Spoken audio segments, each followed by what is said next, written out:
കഴിഞ്ഞ കുറേ ദിവസമായി നമ്മുടെ മുൻപിൽ ഒരു ആശങ്കയായി നിന്നതായിരുന്നു കൊച്ചിയിൽ മുങ്ങിയ MSC എൽസ എന്ന് പറയുന്ന കപ്പൽ.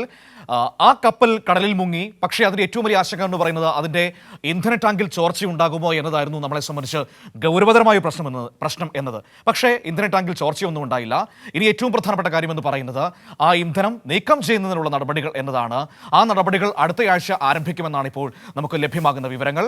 ഒപ്പം തന്നെ പിന്നീട് തീപിടിച്ച വാൻഹായ് കപ്പൽ അത് കൂടുതൽ ഉൾക്കടലിലേക്ക് വലിച്ചു നീക്കാനുള്ള ശ്രമങ്ങൾ ഇപ്പോൾ തുടർന്നുകൊണ്ടിരിക്കുകയാണ്. കൊച്ചിയിൽ നിന്ന് തിയോഫിൻ നമ്മളോടൊപ്പം ചേരുകയാണ് ഈ വാർത്തയുടെ വിവരങ്ങൾ പങ്കുവയ്ക്കാനായി. നോക്കാം എന്താണ് സംഭവിച്ചുകൊണ്ടിരിക്കുന്നതെന്ന്.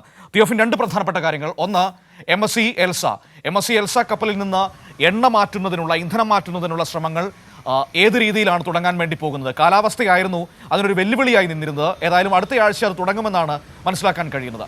മറ്റൊന്ന്, ഈ വാൻഹായ് കപ്പൽ അത് ഒഴുകി കൊച്ചിയുടെ തീരത്തിനടുത്തേക്ക് വന്നിരുന്നു. എന്നാൽ ടക്കുകൾ ഉപയോഗിച്ച് ഇപ്പോൾ കൂടുതൽ ഉൾക്കടലിലേക്ക് മാറ്റാൻ കഴിഞ്ഞിട്ടുണ്ട്. അതിൻ്റെ തുടർ നടപടികൾ ഇപ്പോൾ എങ്ങനെയാണ് മുന്നോട്ട് പോകുന്നത്?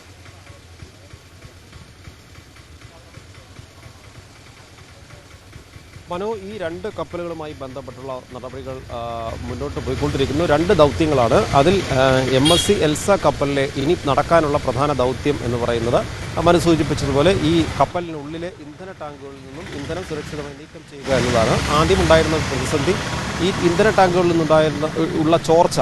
ഇന്ധന ടാങ്കുകളുമായി ബന്ധപ്പെട്ട മറ്റ് പൈപ്പ് ലൈനുകൾ അവിടെ നിന്നുണ്ടാകാവുന്ന ചോർച്ചകൾ ഇതെല്ലാം സുരക്ഷിതമായി തന്നെ അടയ്ക്കാൻ കഴിഞ്ഞിട്ടുണ്ട്.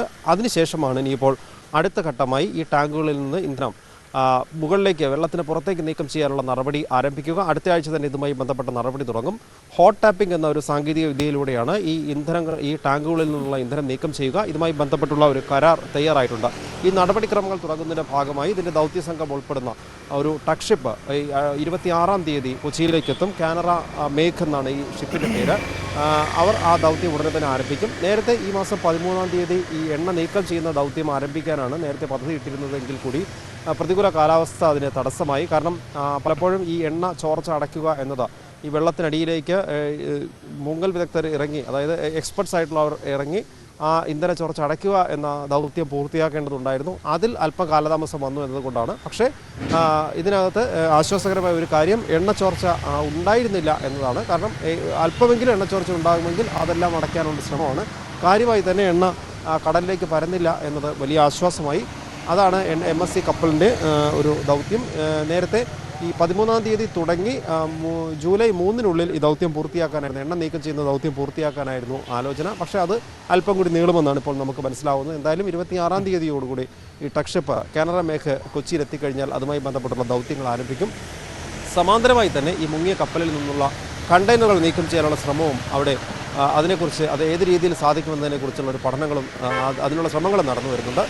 ഇനിയുള്ളത് MV വാൻഹായ് 503 എന്ന കപ്പലാണ്. ആ കപ്പൽ ബേപ്പൂർ തീരത്തിനടുത്താണ് തീപിടിച്ചത്. അത് പിന്നീട് ഉൾക്കടലിലേക്ക് നീക്കുന്നതിൻ്റെ ഭാഗമായും ഇതിൻ്റെ നടപടിക്രമങ്ങൾ ദൗത്യങ്ങൾ ഏകോപിപ്പിക്കുന്നതിനു വേണ്ടി കൂടിയാണ് കൊച്ചി തീരത്തേക്ക് തടുപ്പിച്ചത്. കാരണം പൊതുവെ ഒഴുക്ക് ഈ ഭാഗത്ത് കപ്പൽ നീങ്ങിക്കൊണ്ടിരുന്ന ഈ ഭാഗത്തേക്കായിരുന്നു. അതോടൊപ്പം തന്നെ ആ ഒരു സഹായത്തോടു കൂടി ടഗ് ബോട്ടിൻ്റെ സഹായത്താൽ കെട്ടിവലിച്ച് കൊച്ചി തീരത്തേക്ക് എത്തിച്ചിരുന്നു. നിലവിൽ കൊച്ചി തീരത്ത് നിന്നും 75 നോട്ടിക്കൽ മൈലോളം അകലെയാണ് ഇപ്പോൾ ഈ കപ്പലുള്ളത്, വാൻഹായ് കപ്പലുള്ളത്.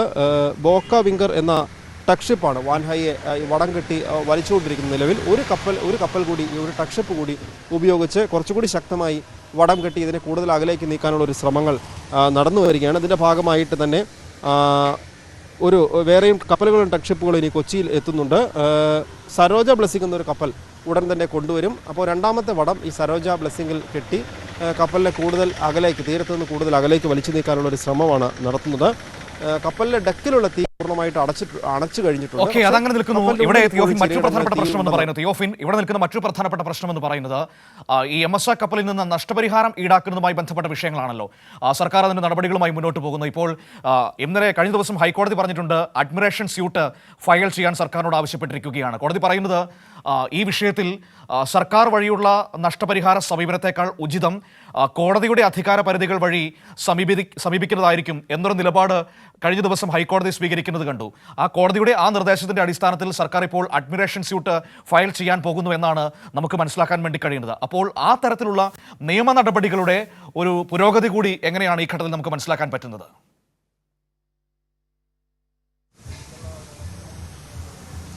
മനു, ഈ രണ്ട് കപ്പലുകളുമായി ബന്ധപ്പെട്ടുള്ള വിഷയങ്ങളിൽ, അതായത് രണ്ട് രീതിയിലുള്ള വിഷയങ്ങളായിരുന്നു അതിനകത്ത്.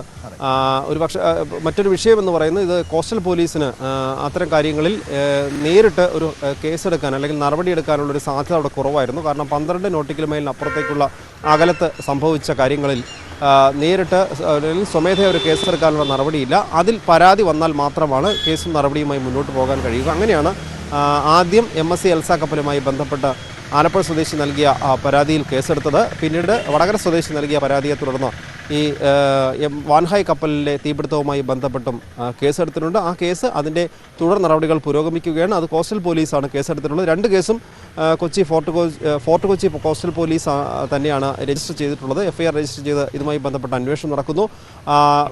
ഈ വാൻഹായ് കപ്പലിലെ കേസിൻ്റെ തുടർ നടപടികളുടെ ഭാഗമായി കഴിഞ്ഞ ദിവസം AIG നമ്മളോട് അറിയിച്ചത് ഇതിൻ്റെ ചോദ്യം ചെയ്യൽ. കാരണം അതിൽ കപ്പൽ കമ്പനി, അതോടൊപ്പം കപ്പലിൻ്റെ ക്യാപ്റ്റൻ, അതിനുശേഷം മൂന്നാം പ്രതികളായി കപ്പലിലെ ജീവനക്കാരുമുണ്ട്. കാരണം അശ്രദ്ധമായി സ്ഫോടക സാധ്യതയുള്ള വസ്തുക്കൾ കൈകാര്യം ചെയ്തു. വിഷ പദാർത്ഥങ്ങൾ ഉൾപ്പെടെയുള്ളവ, അത്തരം പരിസ്ഥിതിക്ക് ദോഷം വരുത്തുന്ന വസ്തുക്കൾ കൈകാര്യം ചെയ്തു.